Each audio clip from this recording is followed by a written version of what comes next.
Olá, seja bem-vindo aqui a mais um vídeo no nosso canal do YouTube. E agora atenção para este vídeo. Se você trabalha aí com academia, trabalha com exercício físico, é profissional de educação física ou até mesmo da fisioterapia e tem alunos ou pacientes que são usuários de estatinas, ou você mesmo que eventualmente seja um usuário de estatina e pratica exercício regularmente. Atenção para esse vídeo que nós vamos discutir uma relação importante das estatinas com o aumento do risco de danos e de lesões musculares, e que, portanto, traz uma série de repercussões e impõe aí necessidade de alguns cuidados com a prática do exercício físico, principalmente aquele mais intenso. Então, vamos nesse vídeo conhecer mais sobre essa relação das estatinas com as lesões musculares e, a partir daí, alguns cuidados com o exercício físico. Muito bem, então, gente, olha só. Quando a gente fala aí nas estatinas, o primeiro ponto para a gente, deixa eu me arrumar aqui, quais são os efeitos, né, das estatinas? O que as estatinas fazem? As estatinas, elas são uma categoria aí de fármacos, medicamentos, utilizados para controle da dislipidemia, para tratamento de quadros de dislipidemia. E só lembrando, quando eu falo em dislipidemia, significa o quê mesmo? A dislipidemia são aqueles distúrbios, né, alterações do metabolismo de lipídio, que normalmente se configura por aumento do triglicerídeo plasmático, aumento da concentração de colesterol total, diminuição do HDL colesterol, aumento do LDL. Então, esse quadro é a dislipidemia. E as estatinas têm se mostrado bastante eficazes no sentido de tratar a dislipidemia e promover, conforme está aqui no slide, ó, reduções marcantes, importantes no colesterol total, esse CT aqui é o colesterol total, e também reduções da concentração da LDL, né, a lipoproteína LDL, que é aquela que deposita mais colesterol, né, na parede das artérias, chamado, entre aspas, aí, né, popularmente, colesterol ruim. Então, tem promovido diminuição da LDL e aumento de HDL, o que é muito bom também do ponto de vista da proteção, né, em relação ao risco cardiovascular. Então, por conta disso, também as estatinas de diminuição de colesterol total, de LDL e de aumento eventual até mesmo do HDL colesterol, têm se mostrado, né, bastante eficazes na melhora do quadro da dislipidemia e, consequentemente, enquanto protetoras aí para o agravo de outros problemas cardiovasculares associados à dislipidemia, principalmente aqueles relacionados ao aumento da aterogênese, né, a formação das placas de ateroma. Tem vários estudos mostrando que o uso das estatinas diminui a evolução, né, de quadros de aterogênese, diminui a aterogênese, a trombogênese, e protege, né, contra eventuais efeitos, né, posteriores dessa aterogênese, com diminuição da mortalidade cardiovascular, diminuição dos eventos de infarto agudo do miocárdio. Também aumenta, né, e melhora o quadro da dislipidemia, porque aumenta também lá no fígado os receptores scavengers, BE, né, hepáticos. E esses receptores captam mais a LDL. Isso aqui também é um fator que contribui bastante na terapia com as estatinas, contribui bastante para a redução do LDL, né, da LDL, a lipoproteína, o colesterol, entre aspas, aí ruim. O fígado capta mais essa LDL e elimina mais, né, a partir dos sais biliares. Então, esse também é um fator, né, que auxilia muito na diminuição da LDL. Maravilha. Então, do ponto de vista do tratamento das dislipidemias, as estatinas têm aí, né, se mostrado eficazes. Qual é o problema? Elas se mostram, né, as estatinas acabam causando alguns efeitos colaterais. Os principais deles e os mais bem documentados aí na literatura são efeitos hepáticos, efeitos colaterais hepáticos, e o que interessa aqui para nós, alguns efeitos musculares. Esses têm sido muito bem documentados na literatura. E as estatinas, então, causam aí um quadro de miotoxicidade, quer dizer, toxicidade para os músculos. E que tem sido visto aí em relação a esse efeito tóxico nos músculos, né? Já há relatos desde mialgias, quer dizer, dores musculares, condições de fraqueza muscular, perda de massa muscular, fadiga e até algumas condições de miopatias, né, de lesões musculares, de danos musculares, leves, moderados ou até mesmo danos graves, com o desenvolvimento de quadros até mesmo de rabdomiólise. Então, isso já é bem documentado na literatura, essa questão, portanto, né, e esse efeito colateral das estatinas no aumento do dano, aumento do risco, né, de danos e lesões musculares, até mesmo com o aumento do processo de apoptose, né, nas células musculares, que é a morte celular programada aí. Obviamente, né, gente, se existe essa miotoxicidade e existe esse risco maior de desenvolver, né, de desencadear quadros de lesão, nós temos que tomar alguns cuidados em relação à prescrição do exercício. Antes da gente entender isso aqui, eu já vou falar isso para vocês, segura aqui no vídeo, né, não vai embora não. Deixa eu mostrar um pouco mais para vocês em relação a esses mecanismos de ação das estatinas, né? Obviamente é importante conhecer isso, para a partir daí a gente poder entender melhor, né, quais os principais cuidados para a prescrição do exercício e até mesmo quais populações, né, quais indivíduos seriam mais estariam mais expostos a um risco maior aí desses efeitos miotóxicos das estatinas. Vamos lá. Quando a gente fala então no mecanismo de ação, lembra, a estatina vai controlar a dislipidemia, atuando fundamentalmente sobre o colesterol total e as frações lipídicas, HDL e LDL. Onde ela atua? Qual o mecanismo de ação, olha, das estatinas? As estatinas atuam lá no fígado. Lá no fígado nós temos a síntese do colesterol e aqui tem a via de síntese do colesterol. Vou comentar isso aqui porque é importantíssimo para entender o mecanismo de ação da estatina e também de onde vêm, né, esses efeitos colaterais danosos e nocivos para o músculo, para o fígado e para nós aqui para o músculo. Então, lá no fígado, o colesterol é sintetizado a partir da acetil-CoA, a acetilcoenzima A, que lá no fígado é convertida, né, no outro composto, que é hidroximetilglutaril-CoA. Então, o acetil-CoA é convertido em hidroximetilglutaril-CoA.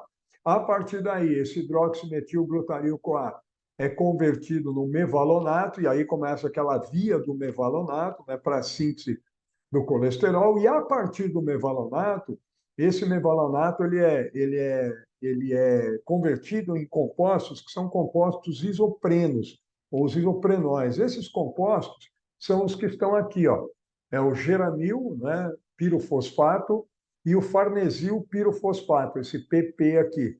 A partir daqui, né, do farnesil pirofosfato, ainda teriam mais outros dois aqui, um que é o escaleno, né, ou esqualeno, e o lanostero, e a partir dele vem a síntese final do colesterol lá no fígado. E a partir daí esse colesterol é empacotado, né, na VLDL e levado para a corrente sanguínea, e aí tem as conversões entre as lipoproteínas. Até quem tem dúvida disso, dá uma olhada aqui no nosso canal, que tem um vídeo explicando sobre essas lipoproteínas, sobre cada uma delas, né? Quilomicrons, HDL, LDL, VLDL, como elas são formadas, de onde elas vêm e o que elas representam efetivamente, até para desmistificar que elas não são colesterol, né? Elas são transportadores de colesterol. Então tá aí, o fígado sintetiza o colesterol a partir daqui, e fora isso, a partir do farnesil pirofosfato, tem outros compostos isoprenos sendo formados, e o principal está aqui, né, o geranil pirofosfato, que desse, né, nós temos então a formação das proteínas peniladas do do-alcoói, aqui está errado, né, do-CoI, né, aqui está certo, olha aqui embaixo, ó, do-CoIs, né, o do-CoI, o do-col, né, aqui está no plural, e a formação também da ubiquinona, que é um intermediário lá daquela cadeia transportadora de elétrons, né, a coenzima Q10, que tem a ver, lembra, com o transporte de elétrons e a geração de energia ATP lá nas mitocôndrias, na cadeia transportadora de elétrons, na via, né, portanto, aeróbia. Tem também vídeo aí falando disso. Ô, Cássio, por que você está mostrando isso? Em primeiro lugar, olha só, esses compostos isoprenos formados aqui a partir do mevalonato, eles, além de serem precursores do colesterol, eles também são compostos importantíssimos e com uma série de finalidades e de funções intracelulares, de estabilização de membrana, né, de composição de estabilização de membrana de mitocôndria, de modulação de sinais, né, para metabolismo. Então, elas atuam na regulação de vias de sinalização metabólica interna, elas atuam na regulação de vias metabólicas relacionadas a catabolismo proteico, relacionadas à apoptose, elas são inibidoras, né, de sinalização para apoptose, de expressão de fatores apoptóticos. Então, elas são também, né, importantes na estabilização da transferência de energia, né, na via aeróbia. Então, são compostos importantíssimos para a estabilização celular, para a estabilização de DNA, para a sinalização intracelular e também para a contenção de processos de catabolismo proteico e também de apoptose. Portanto, agora, poxa, Cássio, maravilha, hein? Bacana isso, curiosíssimo, né? Não conhecia esses compostos. E onde a estatina age? Quais são algumas das principais estatinas aí, lembram? Atorvastatina, simvastatina, rosuvastatina. Essas são algumas das principais, das mais utilizadas. Onde esses medicamentos agem, Cássio? Exatamente aqui, ó, no ponto em que ocorre a conversão do hidroximetil glutaril para mevalonato, a estatina vem aqui e inibe a enzima que faz essa conversão e que, portanto, né, iria converter o HMG em mevalonato. A estatina vem aqui e inibe a enzima que é a HMG-CoA redutase, hidroximetilglutaril-CoA redutase. Essa é a enzima que converte o HMG em mevalonato. Portanto, com o uso de estatina, dependendo do tipo dela, da sensibilidade de cada indivíduo, da dose, nós vamos ter uma inibição cada vez maior da formação do mevalonato e, a partir daí, uma inibição de todo o restante da via do mevalonato. E aí nós vamos ter uma diminuição da síntese hepática de colesterol. Só que também, atenção, nós temos uma diminuição enorme da produção desses isoprenos, né, esses compostos que tem todo esse conjunto de finalidade, todo esse conjunto de funções intracelulares extremamente importantes. Então, é aqui que ela age, diminui síntese de colesterol, mas também acaba prejudicando todos os demais compostos isoprenos formados a partir do mevalonato. E vai mexer até lá na função mitocondrial, porque mexe com a ubiquinona aqui, que é aquela coenzima Q10, intermediário do ciclo de Krebs. Então, vamos lá, entendemos isso, agora vamos começar a ver um pouco mais desses mecanismos. E aí, Cássio, então, como é que tem sido visto esses mecanismos da miopatia? Como as estatinas promovem esse dano muscular? Como é que elas acabam sendo nocivas para o músculo? Olha a quantidade de mecanismos que têm sido vistos e propostos. Né? No primeiro ponto, tem sido visto que elas podem promover uma disfunção da homeostase do cálcio. E aí você tem um maior nível de cálcio intracelular, um maior, entre aspas, né, extravasamento de cálcio intracelular, por instabilidade na membrana em si, e também na membrana do retículo sarcoplasmático, com maior liberação de cálcio, né, com menor nível de recaptação dele, porque existe um déficit de ATP, nós já vamos ver aí, e também com extravasamento de cálcio mitocondrial por instabilidade na membrana da mitocôndria, por conta do prejuízo, né, e da diminuição daqueles compostos isoprenos. E, a partir daí, isso pode ativar, né, as quinases, né, as calpaínas e caspases, que são altamente catabólicas, né, para o músculo esquelético e com atividade proteolítica. Isso aqui, né, é um fator que leva ao dano muscular, à lesão e à diminuição e ao aumento, desculpa, do catabolismo proteico, o acionamento aí da via, né, das calpaínas e das caspases, que são influenciadas por esse aumento do cálcio intracelular. Então, esse é um mecanismo pelo qual as estatinas acabam promovendo maior dano muscular. Também em função de promoverem disfunção, né, na homeostase mitocondrial e dano mitocondrial. Dano mitocondrial sempre vai comprometer a função de qualquer célula e do músculo esquelético. E esse dano mitocondrial tem sido associado a um déficit na produção de ATP. Por que esse dano mitocondrial? Tem a ver lá, né, com a coenzima Q10, com a ubiquinona, né, que inibe a produção e a formação da ubiquinona por conta de inibir a via do mevalonato. E a partir daí você tem déficit de ATP, tem vários estudos mostrando isso. Também tem estudos mostrando, em relação à função mitocondrial, que o uso das estatinas podem promover menor liberação da proteína do citocromo C. E a partir daí, né, você também tem um novo prejuízo. O citocromo C é um dos citocromos que atua lá naquela cadeia transportadora de elétrons.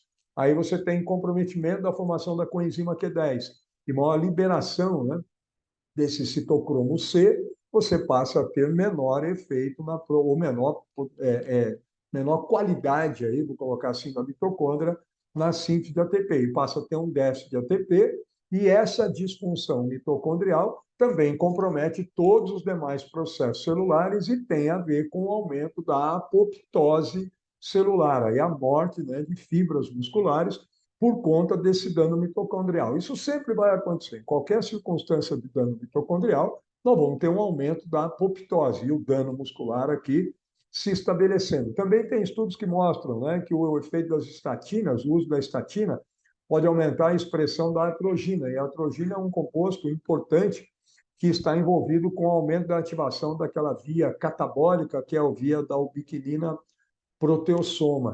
E a partir daí, você, por conta do aumento da atrogina, tem um aumento do catabolismo proteico, de actinas e miosinas. Isso justificaria aquela perda de massa muscular e o menor nível de regeneração muscular, portanto, também com maior propensão às lesões. Mas isso explicaria também o dano mitocondrial e a disfunção do cálcio, a própria perda de massa muscular associada ao uso das estatinas. E também um aumento da ativação dos linfócitos T. Por uma série de caminhos intracelulares, o uso das estatinas pode fazer com que os próprios miócitos, né, as células musculares, comecem a atuar como uma espécie de apresentador de antígeno para os linfócitos T, e principalmente aqueles linfócitos T CD8+, que são altamente citotóxicos. Então, os músculos passam a ser, os miócitos passam a ser apresentadores de antígeno, e aí você tem uma condição que é uma condição de uma citotoxicidade autoimune. Os linfócitos T vêm ali, né, e começam a fazer a limpeza fagocitose e promover a morte celular por conta, né, de estarem sendo atraídos pela própria célula muscular para o músculo, e isso então determinaria aí uma citotoxicidade autoimune, né, uma toxicidade autoimune por aumento da infiltração de linfócitos T citotóxicos, né, que são aqueles TCD8+. Tudo isso aqui, então, ó, é mecanismo relacionar. Ah, e também tem um outro, esqueci, que é por conta do uso das estatinas, nós também podemos ter um aumento aí, né, da liberação de fragmentos de DNA. E a partir daí, né, essa liberação de fragmentos de DNA leva a um quadro de apoptose, acelera o quadro de apoptose. E aí, gente, o ponto é interessante. Nós vimos que no dano mitocondrial tem a ver com a ubiquinona, né? E também essa liberação do citocromo C, isso é impedido ou é inibido por aqueles isoprenos, né? Por aqueles compostos isoprenos, tá? Então, na medida em que eu tenho menos deles, tem a ver com essa liberação do citocromo C. Essa instabilidade de membranas tem a ver com a menor produção, né, daqueles isoprenos da via do mevalonato. Também a atrogina, né, esses compostos, esses isoprenos, eles também diminuem essa ação da via da ubiquitina proteossoma. Como tem menos deles, isso acaba se exacerbando. E essa liberação de fragmentos do DNA, que levam ao aumento da apoptose, ela também é inibida por esses compostos isoprenos. Portanto, infelizmente, né, as estatinas inibem a produção de colesterol, por inibir a via do mevalonato, mas também inibe a formação desses compostos isoprenos e eles acabam trazendo todo esse conjunto de prejuízos, porque eles são protetores para esses efeitos colaterais todos aqui, né, desencadeados pelo uso das estatinas. Então, esses efeitos ocorrem, esses mecanismos se exacerbam justamente pela diminuição da produção, né, desses compostos isoprenos. Só para vocês lembrarem, né, os compostos isoprenos estão aqui, ó. O geranil, o farnesil, o geranil pirofosfato, todos eles, esses são altamente protetores aí, né, da atividade celular e também da apoptose em si. Maravilha, e olha só, gente, tem uma infinidade de estudos, eu não vou... Espera aí que eu preciso me diminuir aqui. Olha aí, uma infinidade de estudos que eu deixei aqui para vocês, até depois, se vocês quiserem consultar essas referências, né, elas estão aqui, ó, uma infinidade de estudos com exercício e uso de estatinas. Olha aí, ó. E aí, para vários tipos das estatinas, os estudos, ó, e qual foi, né, o efeito aqui, ó, aumento da CK após 24 horas. Lembra que CK plasmática aumentada significa aumento do dano muscular. Então, a grande parte desses estudos foi feito ou com musculação ou com exercício não resistido, né, esteira, bike e tal, alguns deles com ratos, né, outros com humanos, e aí vai ver isso. Vamos ver a lesão muscular em ratos, né, já vai, faz o sacrifício do rato e vê o nível de lesão. Quando é com humanos, vê a CK plasmática, que é um marcador indireto de lesão, vê o nível de dor muscular em si, e aí, olha, os vários estudos têm mostrado isso, aumento de CK, né, depois de sessão, aumento de CK após 24 horas, ó, manutenção da CK, isso aqui não mostrou. Eu, Cássio, quando é que pode ter? Depende da sensibilidade individual, esse maior efeito de dano, da dose utilizada, do tipo de estatina, em geral, assim, vastatina tem mostrado um pouco mais desses efeitos colaterais, ó, aumento de CK, aumento de CK-MB, dor muscular, né, aumento do nível de dor muscular após o exercício.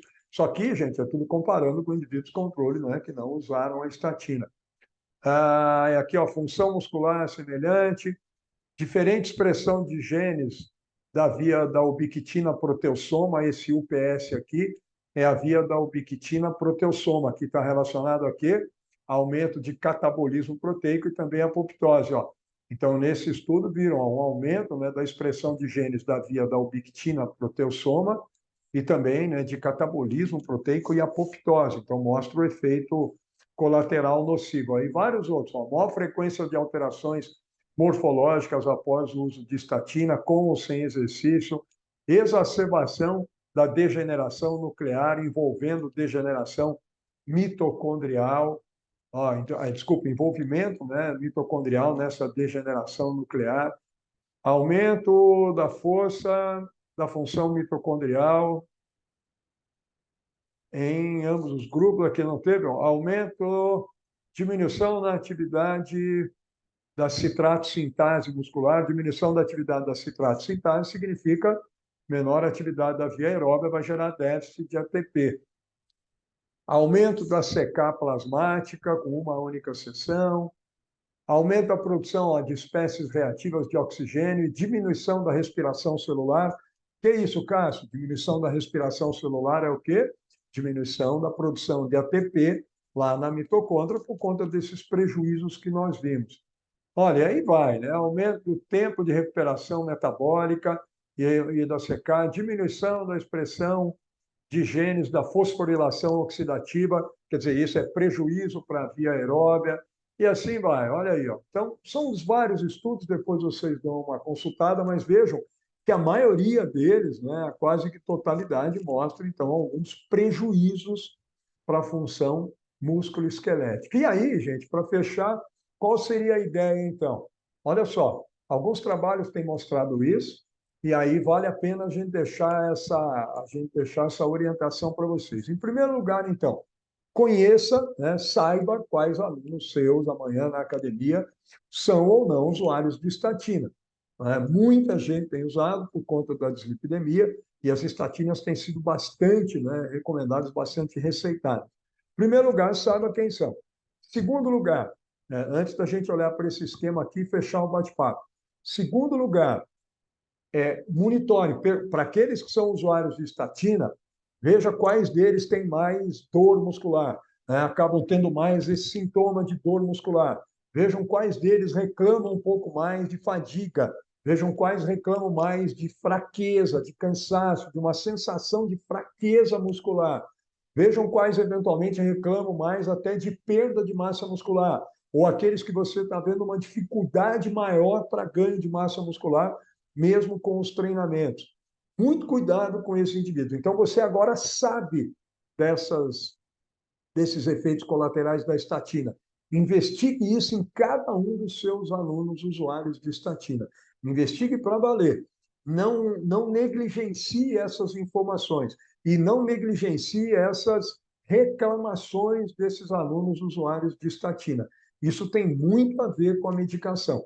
E aí você tem que tomar muito cuidado em relação a treinos intensos. Eventualmente, ele não está respondendo bem aos seus treinos de musculação com ganho de massa, vem até reclamando que eventualmente está perdendo massa muscular, e isso é da estatina, e aí você vai lá e intensifica mais ainda os treinos, e aí o prejuízo é infinitamente maior. Por quê?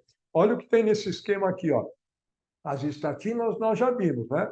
Promovem disfunção da homeostase do cálcio, disfunção mitocondrial, dentre outros mecanismos de dano, de lesão e de apoptose muscular. E a partir daí, essa condição leva à miopatia, né? Ao problema muscular, né? Ao dano muscular, à doença muscular, à lesão muscular. Se eu faço exercício mais extenuante, os exercícios mais intensos aumentam muito a expressão, né, de espécies reativas de oxigênio. É o normal, isso é normal do exercício intenso. O exercício intenso aumenta em muito a formação das zeros, das espécies reativas de oxigênio e também das espécies reativas de nitrogênio, os radicais livres aí. E também, né, o exercício mais intenso aumenta muito a expressão, né, ou a atividade da via da ubictina proteossoma. Esse UP aqui é a ubictina proteossoma, e leva a um aumento do catabolismo proteico. Bom, e aí eu levaria também a miopatia. Então, muito cuidado. A associação do exercício mais intenso com o uso de estatina pode exacerbar ainda mais o quadro de miopatia.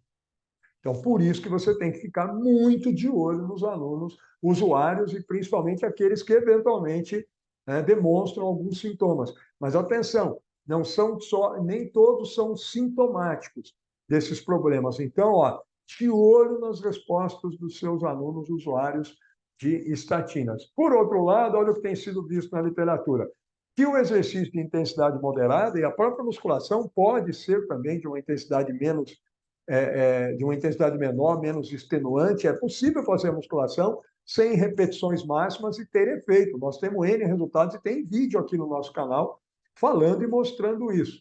Então, olha lá, o exercício moderado ele promove uma melhora da função mitocondrial, também, né, um aumento da capacidade antioxidante. No exercício moderado, você não tem o estresse oxidativo, né, acontecendo. O estresse oxidativo é a maior produção de radicais livres, com menor capacidade de combater, né, pelo sistema antioxidante, esse excesso de produção de espécies reativas de oxigênio. Então, você não tem aí o estresse oxidativo, né, no exercício moderado, você tem um aumento da força e da resistência muscular.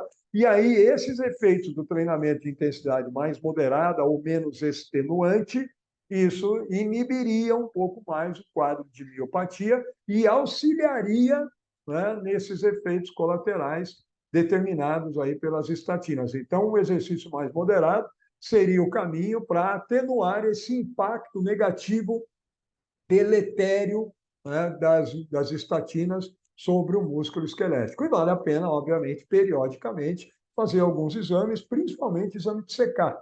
Porque se ela estiver muito mais alta do que o normal, significa ainda que esse indivíduo está sob alto nível de efeito deletério das estatinas. Então, essa é uma recomendação final aí que eu faço para vocês, né?